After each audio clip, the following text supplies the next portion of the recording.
Hello, America. I'm Brian, and welcome to Restoration Church. I know it looks a lot like my basement, but desperate times call for desperate measures, and we're just glad that you're here tuning in wherever it is you're tuning in from. We have another Bible story for you guys today, and that's not surprising, right? Because that's the series that we're in, as can be seen by the screen. And we're in this series called Bible Stories.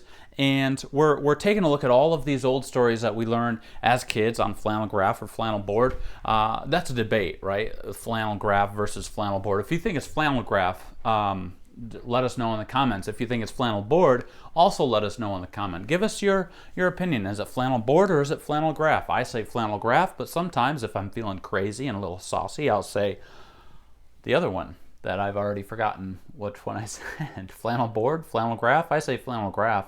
I think, unless I don't, and I say flannel board. All I'm trying to say is we learned these stories as kids on this, or maybe you didn't. Maybe you missed out on that era of childhood, and if you did, I feel really sorry for you because I learned all these stories, and to be honest, I haven't really looked at them since. And so we're in this series called Bible Stories, and today we're taking on a story that would make the Tiger King proud. I think I want to make a shirt that says Jesus is my Tiger King. Would that, I don't know, maybe not. That might have the wrong,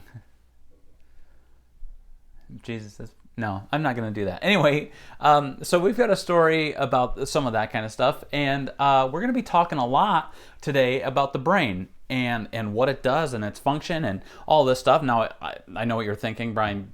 You don't look like a brain person, really. You've got your hat on backwards, you're wearing shorts and no shoes and no socks right now, and you're in your basement. And I would say, yeah, you're right. But you know what? I studied it for a little bit this week, and I think I could probably do brain surgery now if I had to. Not going to, but you know, if given the opportunity, I might be able to see a brain and not do anything with it. Anyway, we're talking about the brain, and you can trust me because, you know, I stayed at a Holiday Inn last night. I didn't, quarantined, but I did, however, do actually some studying on this, and you can look all this information up later if you want to, and not just trust the guy with the backwards hat and looks like he should be on a beach somewhere, being a lifeguard and being cool, because that's me. But we have a lot to go through, and so I'm going to stop stalling on this and start talking about the brain and the story that we're in. The story that we find ourselves in is the story of Daniel. Now, Daniel was a guy. I decided that he was going to look like this today. He's got the, you know, skull head, mullet, skullet going on. He just looks like a really wise guy. Daniel was a pretty cool dude. He was in Babylon captivity when the Jewish people, when Israel was taken over by Babylon, and they were forced to leave where they were, and they were forced to go to Babylon. And they were there for a pretty long time, over 60 years, and it's what Jeremiah is actually talking about in Jeremiah 29:11, for I know the plans I have for you, declares the Lord, plans to prosper you and all that kind of stuff. He's actually talking about Israel, saying, don't worry, I've got a plan for you. Go and live your life in Babylon. I'm going to rescue you, but it's going to be a while. So just some context with that verse, if you feel like sharing it anywhere, just know.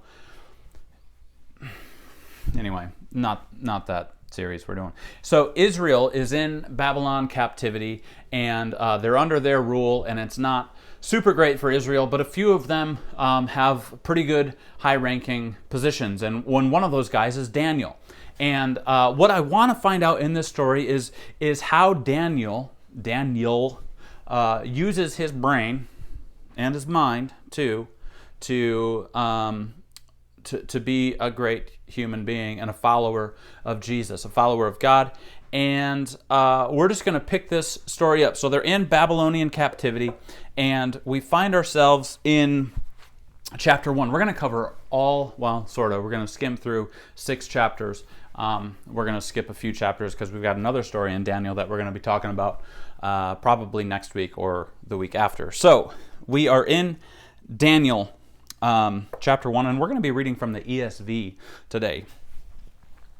says this, "But Daniel resolved that he would not defile himself with the king's food or with the wine that he drank. Therefore, he asked the chief of the eunuchs to allow him not to defile himself." Where are you going with that, Bry Guy? Okay, set the scene.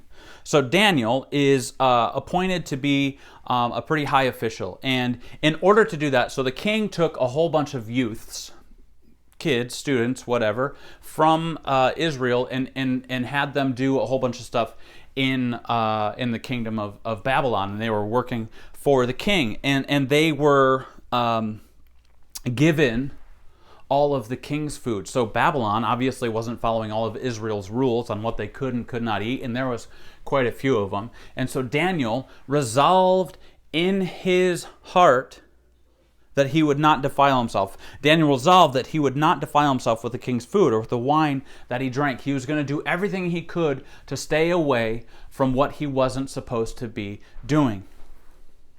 Therefore, he asked the chief of the eunuchs to allow him not to defile himself. He just asked the question, don't let me do this. And because he finds himself in a world that he does not belong to.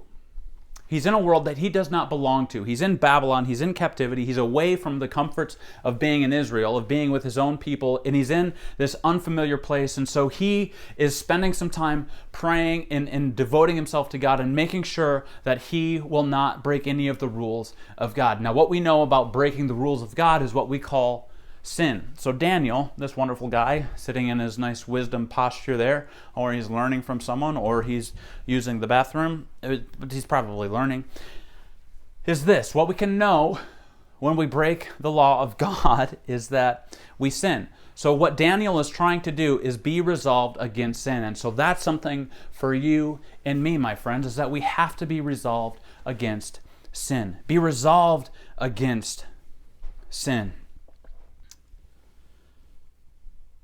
And it's hard to do, to be resolved against sin. We all sin. We all commit similar sins. We all commit continual sins, things that maybe we're addicted to.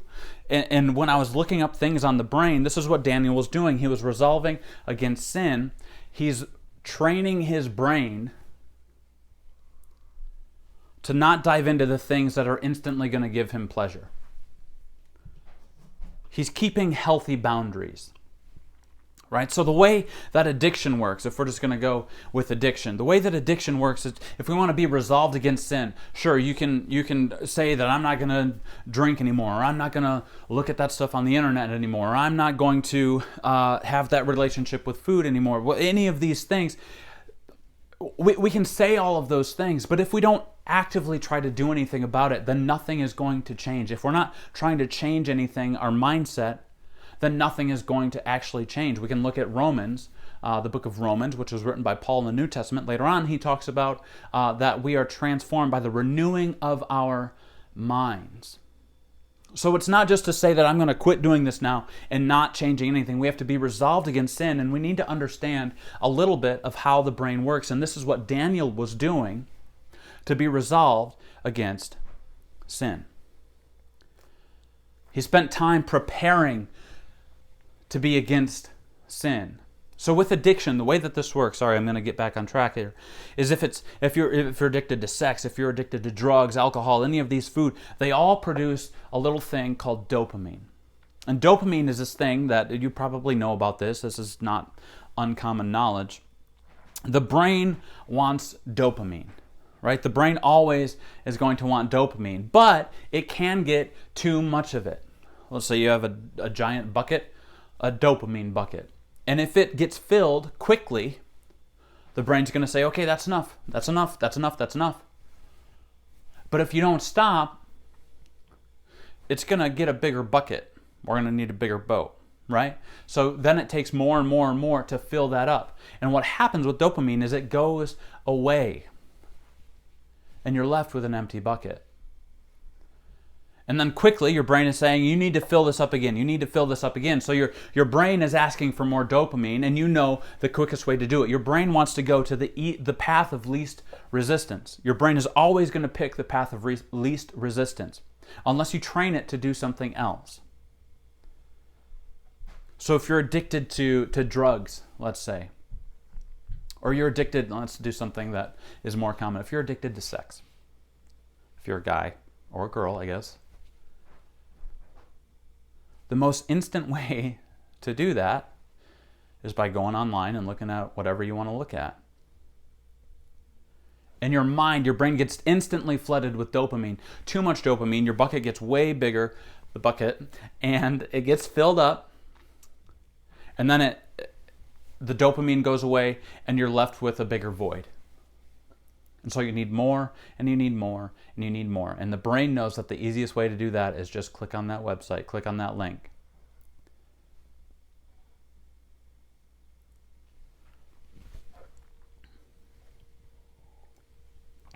We were meant for more.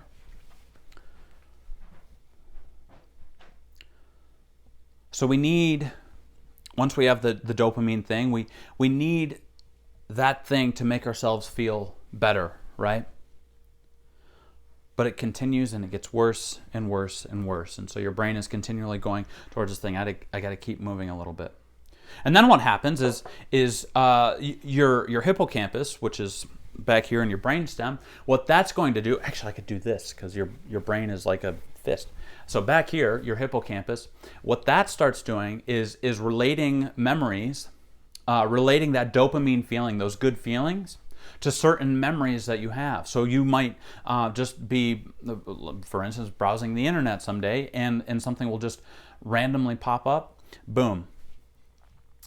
That little hippocampus memory of yours reminds you, oh, remember when you did that? That made you feel good, remember? And there you are. You've relapsed. So it's very difficult to do, but there's a way to get around it. And it's called, in Ephesians chapter 6, we have spiritual armor. I don't know if you remember this or not, but this is a pretty familiar passage. It's in Ephesians chapter 6, and this is something that Daniel probably worked on. Guys, we spend so much time not working on these things. We spend more time just browsing Netflix or browsing HBO Max just launched. Maybe we're checking that out, or Hulu or Apple TV, whatever this looks like. We spend so much more, or Facebook, social media. We want these instant gratifications, and I think that one of the reasons that depression is so high, that mental issues are so high right now, is because we've all been trained to do all of these quick fixes, to do these things that instantly are going to make us feel better, only for a brief moment. You get a brief hit of dopamine and you're good for a little bit, and then the next time you need a little bit more and you need a little bit more. I think the reason we're depressed is because we're just trying to fill up as quickly as we possibly can this idea that we need more and more dopamine, and we want to do the easiest way possible, and it takes a lot to be able to break that cycle, to get out of it. Because we were actually meant for natural rewards that take work. You couldn't just, in the old days, you can just pop a quick meal into a microwave and have it ready for you in 30 seconds and then just be eating it. It took all day. We went to... where did we go? We went to Boston, Cape Cod a few years ago, and we went through Plymouth Plantation was what it was called, and so you got to walk through this whole thing and find out how Native Americans lived and how the settlers lived, and walking through this Native American one, they were actually making food. They were doing all of these things. I spent all day there, and they would talk to us about what it would take to make a meal, and it was just you would make a soup or some kind of a meal like that, and you would just eat it whenever you possibly could. We were never made for the instant gratification. We were meant to work hard to get that dopamine release. God has designed us in a very unique way. And anytime we go after instant gratification, I feel like we're moving away from what God's called us to do and moving more towards what's just going to make us feel better in the moment. So then we're not doing the will of God. We're not spending more time with Him. We're not devoting ourselves to Him because it's just easier to be busy and to not spend any time with Him. And so it's just easier to do that, to take the path of least resistance, like we said before. And then you find out you're not really doing anything. You're not getting anywhere. You find yourself in the same rut. Mental issues. But in Ephesians chapter 6, it says in verse 10, finally, be strong in the Lord and in the strength of His might. Whose might? Not yours. Not the government's. Nothing like that. In His might. Put on the whole armor of God, that you may be able to stand against the schemes of the devil. For we do not wrestle against flesh and blood, but against the rulers, against the authorities, against the cosmic powers over this present darkness, against the spiritual forces of evil in the heavenly places. And then he goes on to say, take on the armor of God. And we don't have a whole lot of time to get through all of that, because I'm still on point 1, and we're still in chapter 1 right now. So we're going to keep going. We're meant for more. So we need to be resolved against sin. How do we do that? We're going to find that out in the next little bit. All right, so Daniel, our boy Daniel, he's talking to these guys. I don't have those guys yet. So he's talking to those guys, and he's saying, listen, I don't want to eat this food. It's not right for me to eat this food. Please let me do something else. Picking it up in verse 11 in chapter 1. Then Daniel said to the steward, whom the chief of the eunuchs had assigned over Daniel, Hananiah, Mishael, and Azariah. You're going to find out about who those people are in a couple of weeks. Test your servants for 10 days. Let us be given vegetables to eat and water to drink. Then let our appearance and the appearance of the youths who eat the king's food be observed by you, and deal with your servants according to what you see. So he listened to them. This guy listened to them in this matter and tested them for 10 days. And guess what happened? It worked. Daniel eats the food that he was required to eat. He eats vegetables and water, and so did these other 3 fellas that we're going to name later, that you're going to know of much later, next week, not today. And so they're eating this food, and wouldn't you know that they are just as healthy as everyone else. So they are proved to be people who are able to be taken care of by God. And they continue to do the king's work. And then what happens is, I can't get there yet. What Daniel did, notice, he doesn't get upset. He doesn't get angry because they're not obeying his commands. They're not taking into consideration his diet restrictions. Right? He doesn't get angry with them. He just barters with them. He says, listen up. Give me 10 days. He's so wise. Look at him. Give me 10 days. Me and my friends here. Let us eat this way for 10 days. And if we look anything different than anyone else, then we will eat the king's food and we won't make any bones about it. But if we look the same, or if we even look better, then we get to keep eating this type of food. And that's exactly what happens. What Daniel did not do is lose his cool. He didn't flip his lid. He kept his cool. So if we're going to be resolved against sin, what we have to do is we have to keep our cool. Keep your cool. And I know it's not very easy to do right now, is it? Whether you agree or you don't agree with what's going on. It feels like that's the only thing flooding our lives right now. And I hate to even bring it up again and again and again. But we are required as Christians, if you're a follower of Jesus, to keep your cool. Specifically about this issue. Don't flip your lid.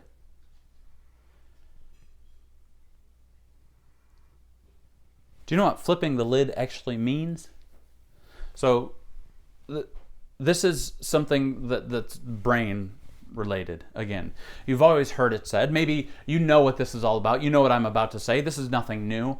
Smart people said this more than I have, and I just regurgitate the information and present it to you. That's pretty much all I do when I preach, is I regurgitate other people's information and I give it to you in a way that is unique to me. So what we have is you've got your they call it your lower brain and your upper brain. It's called the prefrontal cortex, and I forget what the word is. It's right above the hippocampus. Anyway, this is the controller of all of your, I'm going to step a little bit closer. This is the controller of all of your big emotions, anger, love, like these huge demonstrative emotions that we sometimes feel. We have our prefrontal cortex, that's just more like basic thought, like trying to make peace with people. Like the fear is also in this little guy here. What this guy does is basically controls this guy down here. And it's reasoning, thought and reasoning. That's what is the prefrontal cortex. And so what we have is what happens is, this is an actual physical thing that happens in your brain. It's kind of cool, and also not. Here's what happens is when something happens to you, you get angry, something is starting to upset you, you feel yourself getting more and more upset. What's happening is this guy right down here, your lower brain is bumping against your prefrontal cortex, and it's making it do this. And then all of a sudden, in a matter of seconds, it goes, it literally goes up. And then all bets are off at that moment. Those are times where people, you can hear about this from people who maybe have unfortunately done something extremely terrible and they don't remember a single thing that they said or a single thing that they've done. You can ask them about it later and they're like, I don't remember doing any of that stuff. It's because they've literally flipped their lid and they've lost all control of themselves. They let their emotions completely take over. And what we see with Daniel is if he had done that, if he had flipped his lid, how would have those people responded that were giving him the meals? They would not have responded very well. But because Daniel used his prefrontal cortex and was able to keep his emotions in check and continue to just have a nice, normal conversation with them and barter with them and try to just meet this person at a personal, human level, he stays in control. In control, out of control. In control, out of control. You've probably felt this before. Your wife has probably felt this before. Your husband or your kids. Just last night, I had a child that flipped her lid. There's no reasoning with that person anymore. You want to be resolved against sin, don't flip your lid. Keep your cool. How much better would our social media presence be? How much better would our relationships be if we were able to keep that under control? If we were able to keep our cool, how much better would all of the things around us be? Instead of going and blabbering on social media about how much you hate something or blabbering to somebody else that shouldn't hear that about how terrible something is, why not just try to keep it under control? What does your witness look like if you're able to keep that under control?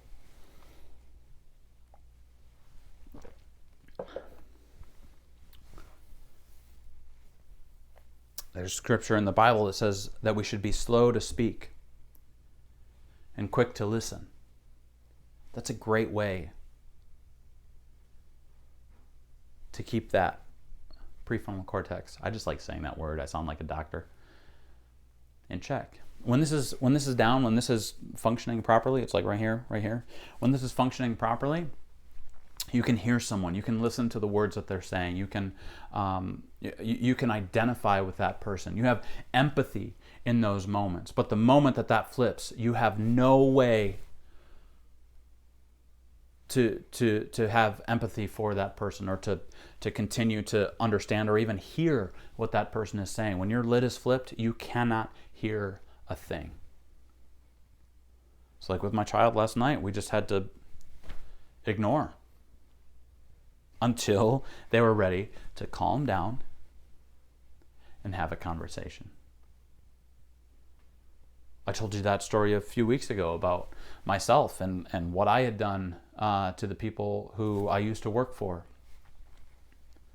I'd flipped my lid. So we have to keep our cool. Keep your cool. Keep it cool. Daniel does. All right, so Daniel, he is, okay, so now I'm going to get to the next part of the story. Chapter 2. Nebuchadnezzar, who is now the king at this time, we'll hear about him soon too. He has these dreams, right? And Daniel is the only one in the kingdom who can interpret these dreams. Daniel's the only one who can interpret these dreams. And in fact, he's doing such a great job that Nebuchadnezzar decides to promote him to an even higher position. It says that in 248, So Daniel is interpreting all of these dreams, and he's doing such a great job. God is interpreting the dreams for Daniel, and Daniel is just relaying the information. He's like a preacher. And it says this in Daniel 2, verse 48. Then the king gave Daniel high honors and many great gifts, and made him ruler over the whole province of Babylon, and chief prefect over all the wise men of Babylon. So he is the chief dude. He's in control. Daniel has a lot of responsibility, and he's got a whole lot of push and power and play with the king. And some people do not like that. So this has been going on for a while, and Daniel gets to do this whole thing. And then we're going to jump all the way to chapter 6. So we've got a couple of kings that come and go. There's actually, there was Nebuchadnezzar, and then who was the other king? I got to look into it. Oh yeah, Belshazzar was a king. He gets, Daniel has to interpret the handwriting on the wall. Do you remember this story? I remember, I grew up going to church my entire life, so I remember all this kind of stuff. They're at this huge party, Belshazzar and all of his friends, and God, the finger of God, literally comes down, writes on the wall. Daniel interprets it, and the king, Belshazzar, is killed. He's killed. Crazy, right? So Daniel is living through Nebuchadnezzar. He's a young man with Nebuchadnezzar. He's a, young-ish, middle-aged man during the reign of Belshazzar. And then we get to Daniel's friend, King Darius the Mede. He was 62 years old. Darius was King Darius, not Darius Rucker, just King Darius. So we've got Danny Boy right here. Danny Boy, like the song. He is he's doing a great job, right, with the king, with all of the kings in his high-ranking whatever position. And so what Darius did is he sent like 120 officials to be over top of the entire kingdom of Babylon. He had all of these representatives, like all of these people, like our congressmen or whatever, or senators. I don't really know the way government works, but those words sounded right. So we've got all of these people, 120 of them, that go and report to the king. And over those 120, there were 3 more higher officials, and Daniel was one of those higher officials. So he's just on this like plane of just, he's in government, he's in politics, he's all that kind of thing, but he still is remaining true to who Jesus is and who God has called him to be. He's staying true to the Word of God, and he's not venturing away from that, even though he's living in a place that isn't great for being able to do that. So 3 kings later, that's where he finds himself with King Darius, and he's promoted to this high position with 2 other fellas. And these 2 other guys, for the sake of this flannel board, they are going to be twinsies. These twins, they're the twins and Daniel. This is not scriptural that they were twins. I'm just telling you right now that they were not actually twins, but with a flannel board, flannel graph, they are twins. Okay, did I muddy that up at all? I sure probably did. So what happens is these guys are getting jealous, and we've got good old King Darius. He's a pretty cool king. He's sitting on his throne there. Looks shockingly similar to the other king of the in Jonah. One of Ninevites, there it was. It took me a minute. Okay, so what happens is these guys are annoyed with Daniel, and they go to the king, and they're like, listen, we need to make a rule that no one can pray to any other god. They can only pray to you. They can only put all of their sacrifice, everything has to go over towards you. They said, O King Darius, live forever. All the high officials of the kingdom, the perfect prefects and the satraps, the counselors and the governors are agreed that the king should establish an ordinance and enforce an injunction that whoever makes petition to any god or man for 30 days, except to you, O king, shall be cast into the den of lions. Told you this is a Tiger King story. Carol Baskins.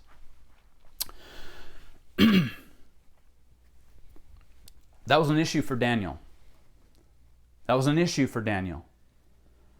Because Daniel remained true. Remember, he was a person who was resolved against sin. Now, how is Daniel resolved against sin? Well, all the way in chapter 6, verse 10, we have the final answer as to how Daniel is so resolved against sin. In chapter 6, verse 10. So they've got this idea that they can no longer pray to any other god. They can't pray to God. They can only, unless it's to King Darius. And Darius is like, sign me up. That sounds great. He had no idea that this was going to affect his buddy Daniel. They were friends. Danny Boy and Darius Rucker are good friends. When Daniel knew, I'll let you see the verse 2. When Daniel knew that the document had been signed, he went to his house where he had windows in his upper chamber open toward Jerusalem. He got down on his knees 3 times a day and prayed and gave thanks before his God.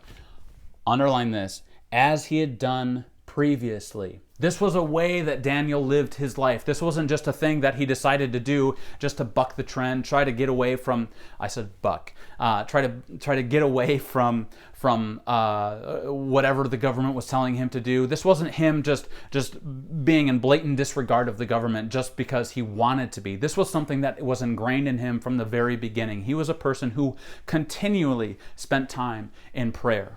He was always before God. 3 times a day it says that he spent time before God. And this did not change that. So you want to know how you can be resolved against sin and to keep your cool. It's found right here. To remain in Him. Now, I know all of you guys are watching this. A lot of you are going to say, remain, remain, remain, remain, remain, remain, remain, remain, remain, remain. Remain, right? No? Okay. Well, Jesus talks about that we are the branches and He is the vine, and we are to abide. We are to remain in Him. We are to stay connected in Him. And that's exactly what Daniel was doing. He was staying connected. No matter what the king said, no matter what these people said, he was going to remain. Now, I just have to tell you real quick, real briefly, that what we are experiencing right now is not any sort of persecution on the church. Okay, I just need to say that out loud. You can pray wherever you want. The government is not going to come and throw you in the lion's den. The day that happens, the day that the government says that you can no longer pray to God, that you can no longer preach the way that you're preaching, that you can no longer meet together in a church, and everybody else can meet together, you can go to the theater and restaurants and all this stuff, but you still can't go to a church, that is the time that we disagree. Just throwing that out there. This is not persecution. Also, it's not persecution because I don't really believe that we need to be persecuted right now. Why would we be persecuted? We are no threat to anyone. And I'm talking about our spiritual health as a church right now in the United States of America. I do not believe that we are a healthy church. We have lots of numbers, we have all that kind of stuff, but I do not believe that we are a healthy church. I believe that if there's going to come persecution, it's going to come to a church that is thriving and that is committed to Jesus Christ above everything else. Satan's not going to deal with us. He doesn't need to deal with us because we're complacent. That's a side, that's nothing, sorry. We are to remain in Him. Ephesians 6:18, we had talked about the armor of God, and right after he talks about the armor of God, and Paul, he says this in verse 18. Praying at all times in the Spirit, with all prayer and supplication. To that end, keep alert with all perseverance, making supplication for the saints. Praying at all times in the Spirit. We are to remain in Him. And this is what I don't understand about the American church. This is what I don't understand about my own self, is how many times I do not spend time in prayer. How many times I do not remain in Him. Why won't I spend time praying? And so I committed just today, actually, in fact, just this morning, right before this message, I got down on my knees and I prayed. And before you and before these guys here,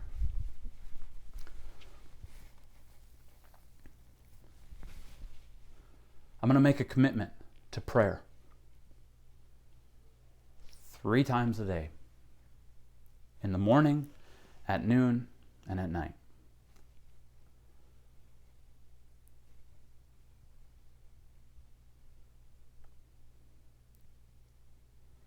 That's the only hope we have to be resolved against sin. In fact, when we pray, this is the cool thing about what happens with prayer. We are wired for the supernatural. We are wired to have a relationship with God. We are wired in our brains to have a relationship with God. And in fact, the more time that we spend praying, they've actually studied this, that the more time people spend praying, trying to connect with God, the more time that people do that,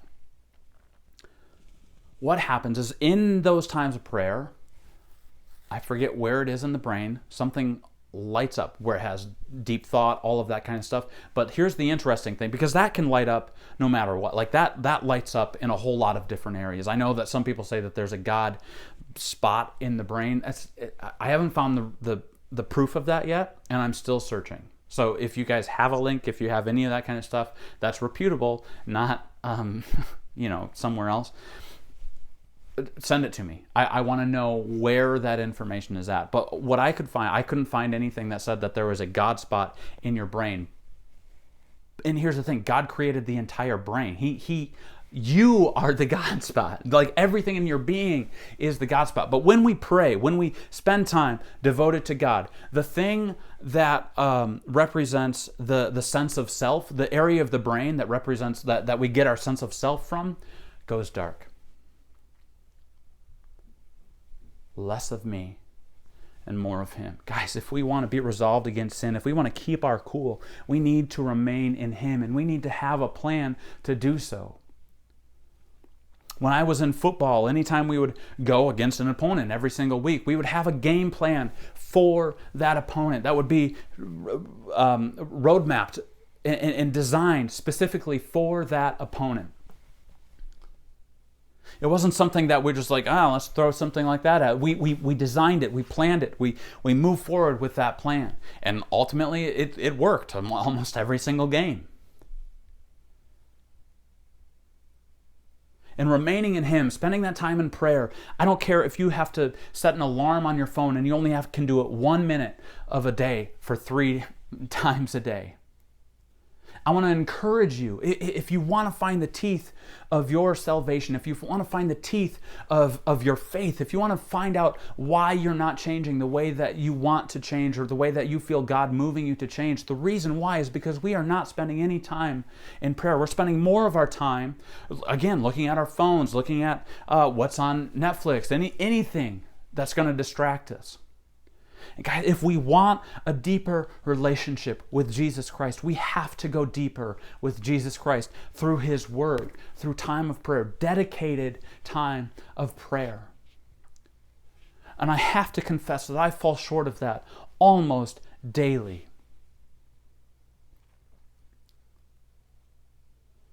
I want a deeper faith, but I've been so ingrained in quick fixes and instant gratification that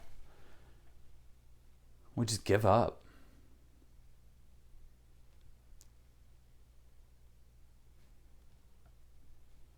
There's actually an entire scientific division now called neurotheology. That's the study of prayer and spiritual practices. Now it goes all the way to Buddhist monks, to like anything, to just meditation. Saying that all of these things move us towards a God.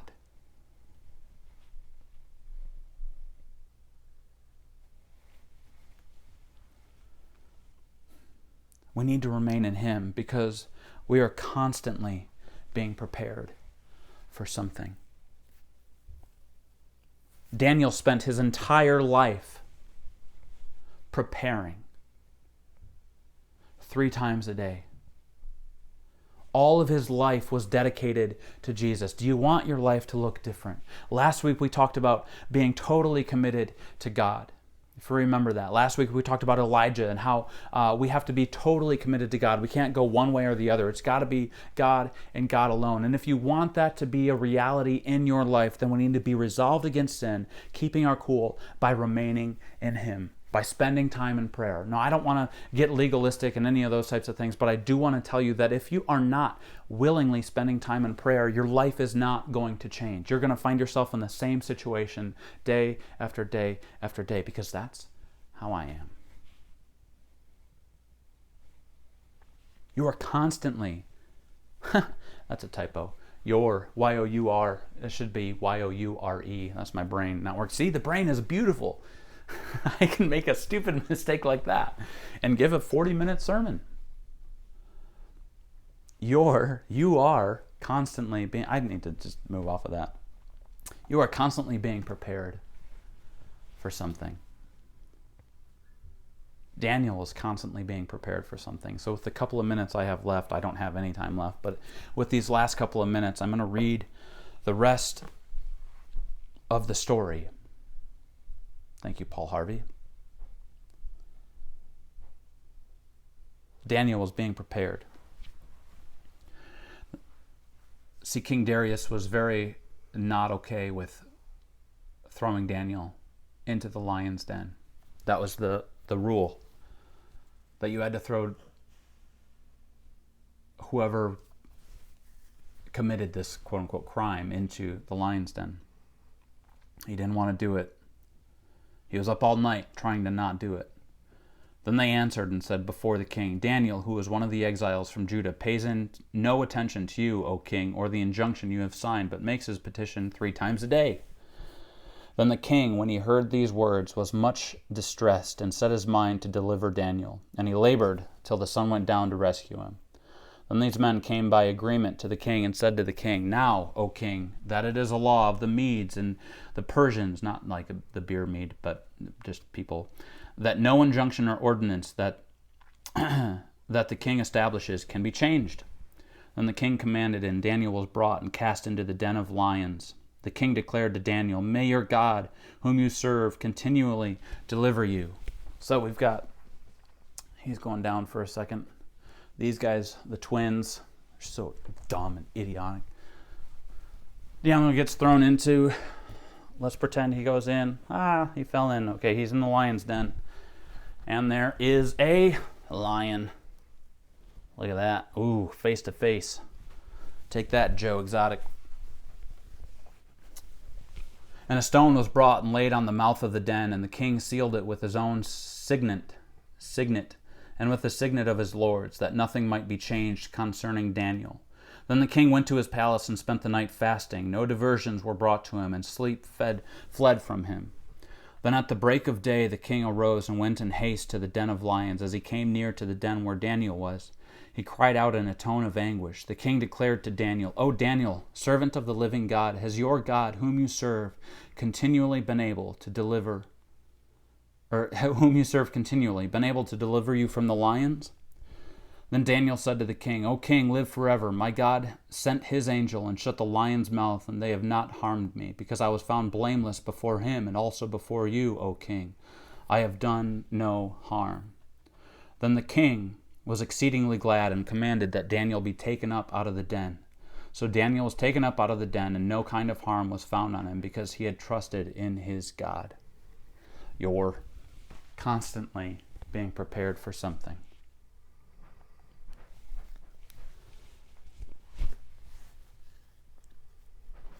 All of that time, all of that effort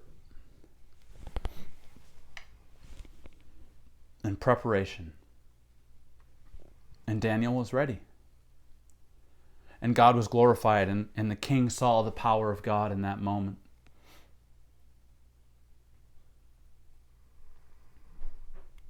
My worry is that we're not ready. We're not prepared.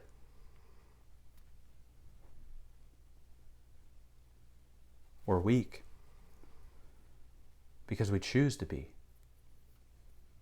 So my prayer for us, church, is that if we're going to be truly people following Jesus, that we need to have transparency with him.